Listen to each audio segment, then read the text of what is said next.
മുതലപ്പുഴയിൽ വള്ളം മറിഞ്ഞ് മത്സ്യത്തൊഴിലാളിയെ കാണാതായി.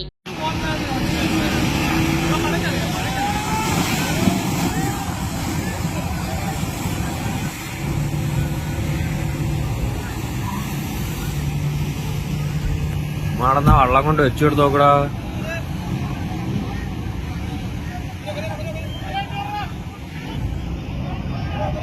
ഇയാളെ സാറിന് വിളിച്ചോളാളെ.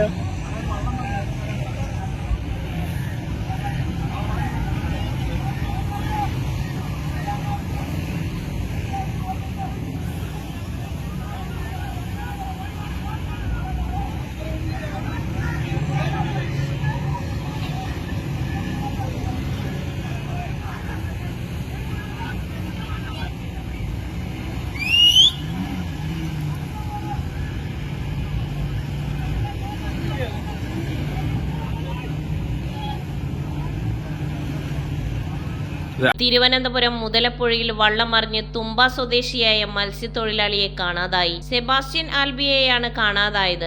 ഇന്നലെ രാവിലെയാണ് സംഭവം. മീൻ പിടിക്കാനായി കടലിലേക്ക് പോകുന്നതിനിടെ വള്ളം അപകടത്തിൽപ്പെടുകയായിരുന്നു. സെബാസ്റ്റ്യൻ കടലിൽ ചുഴിയിലേക്കാണ് വീണത്. സംഭവ സമയം 5 പേരാണ് വള്ളത്തിലുണ്ടായിരുന്നത്. മറ്റ് 4 പേർ നീന്തിക്കയറി. പ്രദേശത്ത് മത്സ്യത്തൊഴിലാളികളും കോസ്റ്റൽ പോലീസും തിരച്ചിൽ നടത്തുകയാണ്. News desk, news 99.